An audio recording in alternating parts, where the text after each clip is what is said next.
प्रेम से बोलिए गौरी पुत्र गणेश भगवान की जय। हर हर महादेव, माता पार्वती की जय। श्री शिव महापुराण की जय। प्यारे भक्तों, आज आप श्रवण करें श्री शिव महापुराण कथा अध्याय 5।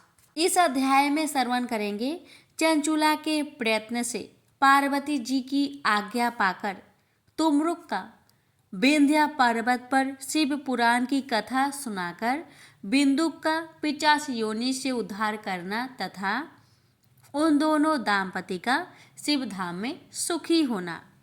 जनक जी बोले, हे महाभाग सूत जी, आप धन्य हैं, आपकी बुद्धि भगवान शिव में लगी हुई है। आपने कृपा पूर्वक यह शिव भक्ति को बढ़ाने वाली अद्भुत कथा हमें सुनाई है। हे महामते, सद्गति प्राप्त करने के बाद वहां जाकर चंचुला क्या किया और उसके पति का क्या हुआ, यह सब वृत्तांत विस्तार से हमें बतलाइए। सूत जी बोले, हे शौनक, एक दिन परम आनंद में निमग्न हुई चंचुला ने उमा देवी के पास जाकर प्रणाम किया और दोनों हाथ जोड़कर वह उनकी स्तुति करने लगी। चंचुला बोली, हे गिरिजा नंदिनी, हे स्कंद माता, मनुष्यों ने सदा आपकी सेवा की है। समस्त सुखों को देने वाली हे शंभु प्रिय, हे ब्रह्म स्वरूपिणी, आप विष्णु और ब्रह्मा आदि देवताओं द्वारा सेव्य है। आप ही सगुना और निर्गुणा भी है तथा आप ही सूक्ष्म सच्चिदानंद स्वरूपिणी आद्य प्रकृति है। आप ही संसार की सृष्टि, पालन और संहार करने वाली है।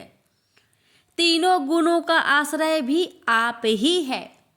ब्रह्मा, विष्णु और महेश्वर, इन तीनों देवताओं का आवास स्थान तथा उनकी उत्तम प्रतिष्ठा करने वाली पराशक्ति आप ही है। चंचुला इस प्रकार महेश्वर पत्नी उमा की स्तुति करके सिर झुकाए चुप हो गई। उसके नेत्रों में प्रेम के आंसू उमड़ आए थे। तब करुणा से भरी हुई शंकर प्रिया भक्त वत्सला पार्वती देवी चंचुला को संबोधित करके बड़े प्रेम से इस प्रकार कहने लगी। हे सखी चंचुले, हे सुंदरी, मैं तुम्हारी की हुई इस स्तुति से बहुत प्रसन्न हूँ। बोलो, क्या वर मांगती हो? तुम्हारे लिए मुझे कुछ भी आदेय नहीं है। पार्वती जी के इस प्रकार कहने पर चंचुला उन्हें प्रणाम करके दोनों हाथ जोड़कर नतमस्तक हो प्रेम पूर्वक पूछने लगी, हे निष्पापी गिरिजा कुमारी, मेरे पति बिंदुक इस समय कहाँ है? उसकी कैसी गति हुई है यह मैं नहीं जानती। कल्याणमयी दीन वत्सले, मैं आपके उन पति देव से जिस प्रकार संयुक्त हो सकूं, कृपा करके वैसा ही उपाय कीजिए। हे महेश्वरी, हे महादेवी, मेरे पति एक क्षुद्र जातीय वैश्या के प्रति आसक्त थे और पापों में ही डूबे रहते थे। उनकी मृत्यु मुझसे पहले ही हो गई थी। वे न जाने किस गति को प्राप्त हुए हैं। चंचुला के यह वचन सुनकर नीति वत्सला हिमालय पुत्री देवी पार्वती ने अत्यंत प्रेम पूर्वक उत्तर दिया, तुम्हारा बिंदुक नाम वाला पति बड़ा पापी था। उसका अंतःकरण बड़ा ही दूषित था। वैश्या का उपभोग करने वाला वह महामूर्ख मरने के बाद नरक में पड़ा है। अनगिनत वर्षों तक नरक में नाना प्रकार के दुख भोगकर वह पाप आत्मा अपने शेष पाप को भोगने के लिए विंध्य पर्वत पर पिशाच बना हुआ है। इस समय वह पिशाच की अवस्था में ही है और नाना प्रकार के कलेश उठा रहा है। वह दुष्ट वही वायु पीकर रहता है और सदा सब प्रकार के कष्ट सहता है। गौरी देवी की यह बात सुनकर उत्तम व्रत का पालन करने वाली वह चंचुला उस समय पति के महान दुख से दुखी हो गई। फिर मन को स्थिर करके उस ब्राह्मण पत्नी ने व्यवस्थित हृदय से महेश्वरी को प्रणाम करके पुनः पूछा, हे महेश्वरी, हे महादेवी, मुझ पर कृपा कीजिए और दूषित कर्म करने वाले मेरे उस दुष्ट पति का अब उद्धार कीजिए। हे देवी, कुत्सित बुद्धि वाले मेरे उस पापात्मा पति को किस उपाय से उत्तम गति प्राप्त हो सकती है, यह शीघ्र बतलाइए, आपको नमस्कार है। उसकी यह बात सुनकर भक्त वत्सला पार्वती जी अपने सखी चंचुला से प्रसन्न होकर ऐसा कहने लगी, तुम्हारा पति यदि शिव पुराण की पुण्यमयी उत्तम कथा को सुने तो सारी दुर्गति को पार करके वह उत्तम गति का भागी हो सकता है। अमृत के समान मधुर अक्षरों से युक्त गौरी देवी का यह वचन आदर पूर्वक सुनकर चंचुला ने हाथ जोड़कर मस्तक झुकाकर उन्हें बारंबार प्रणाम किया और अपने पति के समस्त पापों की शुद्धि तथा उत्तम गति की प्राप्ति के लिए पार्वती देवी से यह प्रार्थना की कि मेरे पति को शिव पुराण सुनाने की व्यवस्था होनी चाहिए। उस ब्राह्मण पत्नी के बारंबार प्रार्थना करने पर शिव प्रिया गौरी देवी को बड़ी दया आई। उन भक्त वत्सला महेश्वरी गिरिजा कुमारी ने भगवान शिव की उत्तम कृति का गान करने वाले गंधर्व राज तुमरुक को बुलाकर उनसे प्रसन्नता पूर्वक इस प्रकार कहा, मेरी मन की बातों को जानकर मेरे अभिष्ट कार्यों को सिद्ध करने वाले तथा शिव में प्रीति रखने वाले हे तुमरु, मैं तुमसे एक बात कहती हूँ, तुम्हारा कल्याण हो। तुम मेरी इस सखी के साथ शीघ्र ही विंध्य पर्वत पर जाओ। वहाँ एक महाघोर और भयंकर पिशाच रहता है। उसका वृत्तांत तुम आरंभ से ही सुनो।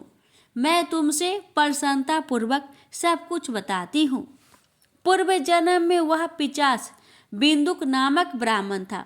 वह मेरी इस सखी चंचुला का पति था, परंतु वह दुष्ट वैश्यगामी हो गया। स्नान संध्या आदि नित्य कर्म छोड़कर वह अपवित्र रहने लगा। क्रोध के कारण उसकी बुद्धि पर मूर्खता छा गई थी। वह कर्तव्य का विवेक नहीं कर पाता था। अभक्षय भक्षण, सज्जनों से देश और दूषित वस्तुओं का दान लेना, यही उसका स्वाभाविक कर्म बन गया था। वह अस्त्र शस्त्र लेकर हिंसा करता, बाएं हाथ से खाता, दीनों को सताता और क्रूरता पूर्वक पराए घरों में आग लगा देता था। वह चांडालों से प्रेम करता और प्रतिदिन वेश्या के संपर्क में रहता था। वह बड़ा दुष्ट था। उस पापी ने अपनी पत्नी का परित्याग कर दिया था और वह दुष्टों के संग में निरत रहता था। उसने वेश्या के कुसंग से अपने सारे पुण्य को नष्ट कर लिए और धन के लोभ से अपनी पत्नी को निर्भय करके व्यभिचारिणी बना डाला। वह मृत्यु प्रयत्न दुराचार में ही फंसा रहा। फिर समय आने पर उसकी मृत्यु हो गई। वह पापियों के भोग स्थान घोर यमपुर में गया और वहाँ बहुत से नरकों को भोग कर वह दुष्ट आत्मा इस समय विंध्या पर्वत पर पिशाच बना हुआ है। वहीं पर वह दुष्ट पिशाच अपने पापों का फल भोग रहा है। तुम उसके आगे यत्न पूर्वक शिव पुराण की उस दिव्य कथा का प्रवचन करो, जो परम पुण्यमयी तथा समस्त पापों का नाश करने वाली है। उत्तम शिव पुराण की कथा के श्रवण से उसका हृदय शीघ्र ही समस्त पापों से शुद्ध हो जाएगा और वह प्रेत योनि का परित्याग कर देगा। दुर्गति से मुक्त होने पर उस बिंदुक नामक पिशाच को मेरी आज्ञा से विमान पर बैठाकर तुम भगवान शिव के समीप ले आओ। महेश्वरी उमा के इस प्रकार आदेश देने पर गंधर्वराज तुमरु मन ही मन बड़े प्रसन्न हुए और उन्होंने अपने भाग्य की सराहना की। तत्पश्चात उस पिशाच की सती सावधि पत्नी चंचुला के साथ विमान पर बैठकर नारद के प्रिय मित्र तुमरु वेगपूर्वक विंध्याचल पर्वत पर गए, जहाँ वह पिशाच रहता था। वहाँ उन्होंने उस पिशाच को देखा। उसका शरीर विशाल था और उसकी ठोड़ी बहुत बड़ी थी। वह कभी हंसता, कभी रोता और कभी उछलता था। उसकी आकृति बड़ी विकराल थी। भगवान शिव की उत्तम कृति का गान करने वाले महाबली तुमरु ने उस अत्यंत भयंकर पिशाच को बलपूर्वक पासों द्वारा बांध लिया। तदंतर तुमरु ने शिव पुराण की कथा बाँचने का निश्चय करके महाउत्सव युक्त स्थान और मंडप आदि की रचना की। इतने में ही संपूर्ण लोकों में बड़ी वेग से यह प्रचार हो गया कि देवी पार्वती की आज्ञा से एक पिशाच का उद्धार करने के लिए शिव पुराण की उत्तम कथा सुनाने के लिए तुमरु विंध्य पर्वत पर गया है। तब तो उस कथा को सुनने के लोभ से बहुत से देवता और ऋषि भी शीघ्र ही वहां जा पहुंचे। आदर पूर्वक शिव पुराण सुनने के लिए आए हुए लोगों का उस पर्वत पर बड़ा अद्भुत और कल्याणकारी समाज जुट गया। तत्पश्चात तुमरु ने उस पिशाच को पासों से बांधकर आसन पर बैठाया और हाथों में वीणा लेकर गौड़ीपति की कथा का गान आरंभ किया।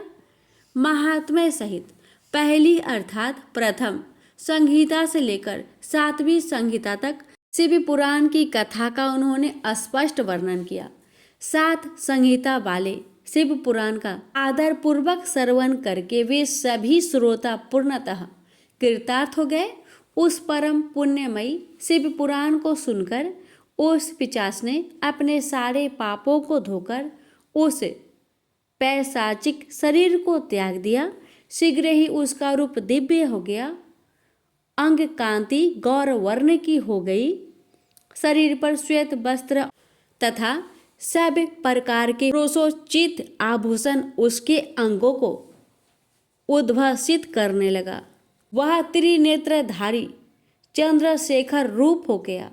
इस प्रकार दिव्य देहधारी होकर श्रीमान बिंदुक अपनी भार्या चंचुला के साथ स्वयं भी पार्वती पति भगवान शिव के दिव्य चरित्र का गुणगान करने लगा। उसकी स्त्री को इस प्रकार दिव्य रूप से सुशोभित देखकर वे सभी देवता और ऋषि बड़े विस्मित हुए। उनका चित्त परमानंद से परिपूर्ण हो गया। भगवान महेश्वर का वह अद्भुत चरित्र सुनकर वे सभी श्रोता परम कृतार्थ हो प्रेम पूर्वक श्री शिव का यशोगान करते हुए अपने अपने धाम को चले गए। दिव्य रूपधारी श्रीमान बिंदुक भी सुंदर विमान पर अपनी प्रियतमा के पास बैठकर सुखपूर्वक आकाश में स्थित हो परम शोभा पाने लगा। तदंतर महेश्वर के सुंदर एवं मनोहर गुणों का गान करता हुआ वह अपनी प्रियतमा तथा तुमरु के साथ शीघ्र ही शिव धाम में जा पहुंचा। वहाँ भगवान महेश्वर तथा पार्वती देवी ने प्रसन्नता पूर्वक बिंदुक का बड़ा सत्कार किया और उसे अपना गण बना लिया। उसकी पत्नी चंचुला पार्वती जी की सखी हो गई। उस घनीभूत ज्योति स्वरूप परमानंदमयी सनातन धाम में अविचल निवास पाकर वे दोनों दाम्पति परम सुखी हो गए। यह उत्तम इतिहास मैंने आपको सुनाया, जो पापों को नाश करने वाला, उमा महेश्वर को आनंद देने वाला, अत्यंत पवित्र तथा उनमें भक्ति बढ़ाने वाला है। जो इसे भक्ति पूर्वक सुनता है अथवा एकाग्रचित होकर इसका पाठ करता है, वह अनेक सांसारिक सुखों को भोगकर अंत में मुक्ति प्राप्त करता है। प्रेम से बोलिए हर हर महादेव, माता पार्वती की जय।